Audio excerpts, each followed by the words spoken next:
சாந்தி sister குஷி குஷியா இருக்கிறீங்களா? ஓம் சாந்தி brother. குஷி குஷியா இருக்கிறோம். Okay sister. இன்னைக்கு வந்து 4வது பாயிண்ட்ல இருந்து நம்ம பார்க்க போறோம். ஸோ அது படிங்க சிஸ்டர். டெல்லியில் எப்போது அதிசயத்தை நிகழ்த்தி காட்டப் போகிறீர்கள்? டில்லியின் சப்தம் தான் நாலாபுறங்களிலும் பரவுகிறது. டில்லியில் இந்த புகழ் ஏற்பட வேண்டும். முழு பாரதத்திலும் இந்த புகழ் ஏற்பட வேண்டும். இத்தகைய பொறுப்பை டெல்லி வாசிகள் ஏற்க வேண்டும். காலம் குறைவாக உள்ளது, ஆனால் மிகுதியான சேவை எஞ்சியுள்ளது. இந்த வேகத்துடன் சேவை செய்தால்தான் அனைவருக்கும் நற்செய்தி சென்றடையும். ஒருத்தர் செல்வந்தர் ஆவதற்கான சந்தர்ப்பத்தை வழங்குவதும் மகாதானமாகும். மகாதானத்தின் பலனும் மிகுதியாக இருக்கும்.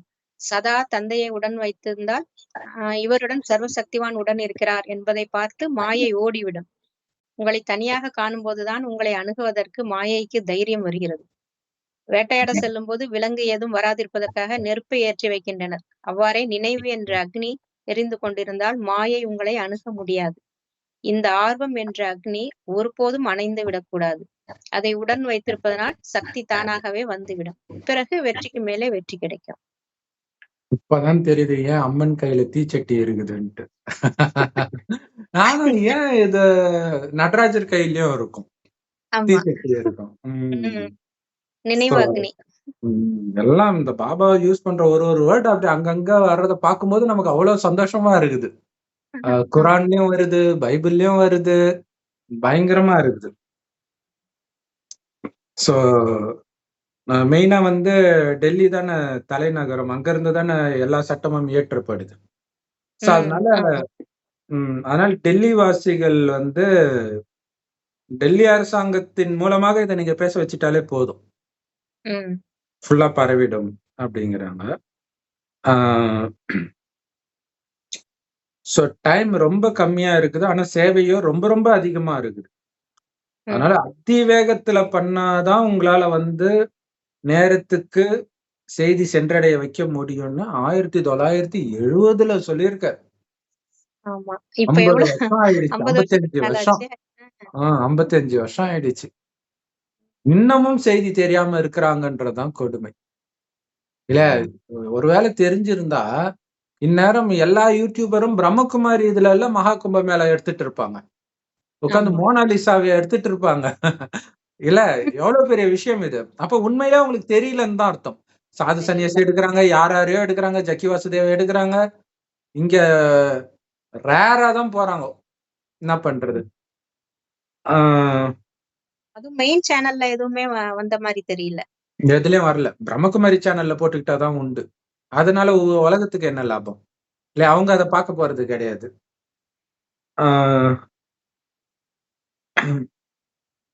இப்ப ஒருவேளை சிவானிதி அங்க இருந்தா மேபி கவர் பண்ண வாய்ப்பு இருக்குது. ஸோ அவங்களும் இல்ல. பாப்போம் டிராமா வேகமா சேவை பண்ணணும். போகலாம். இன்னும் தான் டைம் இருக்கு. சிவராத்திரி வரைக்கும் கும்பமேளா தானே. 45 நாள் இருக்குது. ஓ, சிவராத்திரி வரைக்கும் வருதா இது? ஆமா, இது முடிஞ்சோடனே சிவராத்திரி. அது முடியும் போது சிவராத்திரி அது கும்பமேளாவும் முடிஞ்சிடும். அன்னைக்குதான் லாஸ்ட். ஓ சரி சரி சரி. அதாவது எல்லா சென்டருக்கும் லெட்டர்லாம் அனுப்பிச்சுட்டாங்க. யார் வேணாலும் வாங்க, சேவைக்கு வாங்கலாம் கூப்பிட்டுலாம் இருக்கிறாங்க. பட் இருந்தாலும் மெயின் ஸ்ட்ரீம் மீடியால வர மாட்டேங்குது. போறாங்களா இல்லையா ஒண்ணுமே தெரிய மாட்டேங்குதே நமக்கு, இல்லையா? சரி.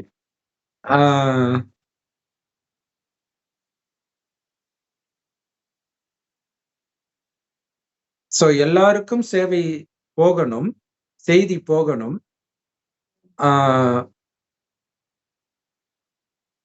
பாபா சொல்றாரு, இப்ப வந்து இவங்க சாப்பாடு போட்டா புண்ணியம், அன்னதானம் தான் பெரிய தானம் அப்படின்லாம் சொல்லுவாங்க. இங்க பணக்காரராகவே ஆக்குறோம். அது எவ்வளவு பெரிய புண்ணியம், அது பணக்காரராகவே ஆக்குறதுன்னு. அப்ப ஒருவேளை சாப்பாடு போட்டாலே தானம், மகாதானம், அன்னதானம்ன்றாங்கன்னா ஜென்ம ஜென்மத்துக்கும் பணக்காரன் ஆக்குறது எவ்வளவு பெரிய விஷயம். பணக்காரன் ஆகுறதுக்கான சந்தர்ப்பத்தை கொடுக்குறீங்க செய்தி கொடுக்கும்போது. இது வந்து டிக்கெட், சொர்க்கத்துக்கான டிக்கெட். அவன் வாங்கி கீச்சு போட்டானா அதுக்கு நம்ம பொறுப்பு கிடையாது, இல்லையா? சோ அப்ப இது மகாதானம்ன்ற அந்த மகாதானத்துடைய பலனும் மகானாதானம் இருக்கும்.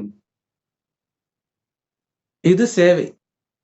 இந்த சேவை செய்யும் பொழுது மாயை வரும், சுய புருஷார்த்தத்துக்கும் மாயை வரும். அதுக்கு பாபா சொல்றாரு, ரொம்ப சூப்பரான விஷயம் சொல்றாரு. சேவைக்கு தடை வருது அப்படின்னாலே நீங்க பாபாவுடைய நினைவுல இல்லைன்னு ஞாபகப்படுத்துறதுக்காக அது வருது. அப்ப அந்த அந்த இனிமேல்ட்டு இது மறக்காது. நடராஜர் தீச்சட்டிய வச்சிருக்கிறது, பெண்கள்லாம் தீச்சட்டிய வேற தூக்குவாங்க. ஸோ அப்ப பேய ஓட்டுறதுக்காக அது நடக்குது. இல்ல அது அது பண்ணும்போதே அந்த டான்ஸ் எல்லாம் கூட இப்படி வச்சுட்டு வேப்பிலைய வச்சு இப்படி இப்படி அடிப்பாங்க. பேய் ஓட்டுற மாதிரி.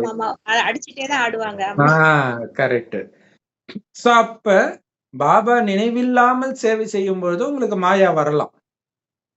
ஆனால் பாபாவோட நீங்க இருக்கிறத பாத்தீங்கன்னா ஓடி போயிடும் அது. தனியா இருக்கும்போது தான் பிரச்சனை. சோ இன்னைக்கு ஹாட் நியூஸ் பாத்தீங்கன்னா குடும்பத்தோட பெண்கள் வந்து கார்ல போற பெண்களை துரத்திட்டு வராங்க. இன்னொரு கார்ல இளைஞர்கள் துரத்திட்டு வராங்க. இவங்க பயந்துகிட்டே பேசிட்டு இருக்காங்க. மாமா காலடி, மாமா காலடின்றாங்க. அவன் வந்து முன்னாடி வண்டியை இப்படி மறிச்சு நிறுத்திட்டான். நிறுத்தினோடனே என்ன பண்றது? அப்படியே வண்டி நிறுத்துறாங்க. அங்கிருந்து ஒருத்தன் வண்டி திறந்துட்டு வரான்டின்னா கரெக்டா வரான். வந்தவொடனே அப்படியே நின்னுடுது. அதுக்கப்புறம் என்னாச்சுன்னு தெரியல. சோ அப்ப பாருங்க, இத்தனை பேர் இருந்தாலும் அங்க பாதுகாப்பு இல்ல. ஏன்னா இன்னைக்கு எல்லாம் வந்து அந்த போதைக்கு அடிமையா இருக்கிறாங்க. போதையில என்ன வேணாலும் பண்ணுவாங்க அவங்க. அப்பெல்லாம் தனியா தானே போவோம். காலேஜ், ஸ்கூல் போகும்போதெல்லாம் தனியா தான் போயிட்டு வந்தோம். ஒண்ணும் பிரச்சனையே இல்ல. ஏதோ கார்ல போறவங்களுக்கே இந்த நிலைமைனா நடந்து போனா என்ன ஆகும்? அந்த அளவுக்கு போதையில இருக்கிறாங்க. ட்ரம்ப் வந்து ஒரு நல்ல இதை பண்ணியிருக்கிறார். அந்த போதை பொருள் வந்து கொலை பண்றதுக்கு ஈக்குவலான தண்டனை கொடுக்கப்படும்ட்டு. அது ஒரு சூப்பரானது அது.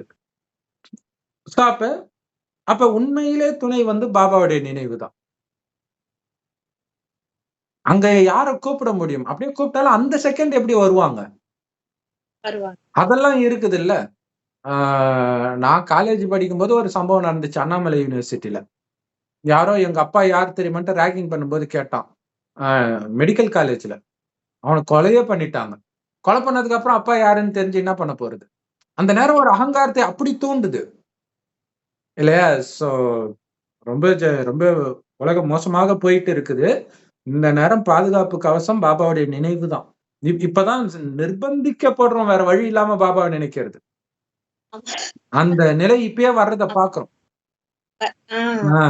கார்ல கதவெல்லாம் சாத்திட்டு இருக்கும் போதே அவங்களுக்கு சேஃப்டி இல்லைன்னும் பொழுது, அப்ப தனியா போறவங்க, டூ வீலர்ல போறவங்களுடைய நிலைமையில என்ன ஆகுறது? அது குடும்பத்தோட போகும்போது தனியா கூட அவங்க போகல. குடும்பத்தோட தான் போறாங்க. ஒரு 3, 4 பொண்ணுங்க, ஜென்ஸ் வாய்ஸ் எல்லாம் கூட கேக்குது. அப்படியே. அப்ப சர்வசக்திவான் கூட இருக்கிறார்னா மாயா ஓடிடும். யாரும் இல்லைனாதான் உங்களை அப்ரோச் பண்ணும் அது. இந்த மாதிரி சம்பவம் எல்லாம் நடந்து இருக்குது. ஒரு சகோதரி அப்ப வந்து அந்த கடத்தல் வேலையெல்லாம் நடக்கக்கூடிய ஒரு ஏரியாவை தாண்டி வர்றதுக்குள்ள இருட்டாயிடுச்சு. அப்போ ஒரு ஆள் நின்னுட்டு இருக்கிறத பாக்குறாங்க. பார்த்துட்டு இவங்க பாட்டுக்கு பயந்துட்டு பாபா நினைவுலயே அப்படியே வந்துடுறாங்க. இவங்களுக்கு பின்னாடி ஒரு சகோதரி வர்றதையும் இவங்க பாக்குறாங்க. பார்த்தா அடுத்த நாள் அவங்கள ரேப் பண்ணி அது நியூஸ்ல வருது. அப்ப இவங்க நம்மளும் போகணுமே அப்படின்ட்டு இவங்க போறாங்க. போய் நான் அதுக்கு முன்னாடி வந்தேனப்பா, நீ என்னெல்லாம் எதுவுமே பண்ணலன்னு. நீங்க எங்க தனியா வந்தீங்க? உங்க கூட தான் வாட்ட சாட்டமா ஒரு ஆள் வந்தாரு அப்படின்னா. அப்ப பிரம்ம பாபா போட்டோ காட்டும்போது இவரா? ஆமான்றாங்க. இப்ப பாபா எப்படி பாதுகாக்கிறாரு பாரு. அவ்வளவு விஷயமும் சொல்றாரு அப்படின்னா அந்த நினைவுல இருக்கும்போது தான் அது நமக்கு தெரியும்.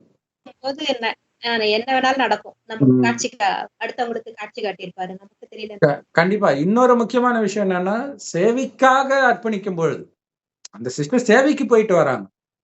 அடுத்தது மனசா சேவையும் சேவைதான். இந்த சேவையிலே இருக்கும்போது உங்க கூடவே அவர் இருப்பார். பாபா குழந்தையா இருந்தாலே பாபா நினைவுல இருக்கும்போது எங்க தனியா போனாலும் நமக்கு அந்த பாதுகாப்பு கவசம் அவர்தான். கண்டிப்பா. வேற வேலையா போனா கூட நம்ம பாபாவை நினைச்சிட்டு போனாலும் அதே மாதிரி ஒரு சிஸ்டர் ஆட்டோல போறாங்க, ஒரு இடத்துக்கு போறேன், நான் வழி சொல்றேன்ப்பா அப்படின்ட்டு அப்படியே தூங்கிட்டு இருக்கிறாங்க ரொம்ப அசதியில. பார்த்தா கரெக்டா இறங்குங்கம்மான்றாங்க. என்னப்பா உனக்கு யாருப்பா வழி சொன்னது? அதான் உங்களுக்கு பக்கத்துல ஒருத்தர் இருந்தாரு, முன்னாடியே கொஞ்ச நேரம் முன்னாடி தானே இறங்கி போனாருன்ட்டாங்க. எப்படியெல்லாம் மேஜிக் நடக்குது பாருங்க பாபா மேஜிக். இப்பதான் எல்லா மேஜிக்கும் இப்ப வர்றதுதான் கதையா வர்றது எல்லாமே. இப்ப நடக்கும் எல்லாமே. அப்ப தனியா இருக்கும்போதுதான் மாயாவுக்கு தைரியம் வருது. வேட்டையாட போகும்போது விலங்குகள் வந்து உங்களை வேட்டையாடிடக்கூடாதுன்ட்டு நெருப்பு பத்த வச்சிருவாங்க. நெருப்பு பார்த்தா அது பயந்துடும்ன்ட்டு. நைட்டு தூங்குறாங்க அப்படின்னா கூட நெருப்பு பத்த வச்சுட்டு தூங்குவாங்க. வெளிச்சத்த பார்த்தா அது வராதுன்ட்டு. அதே மாரி நினைவுன்ற அக்னி எரிஞ்சுக்கிட்டே இருந்தா மாயா நெருங்காது. அதே மாரி இந்த ஆர்வம்ன்ற அக்னியும் அணையக்கூடாது.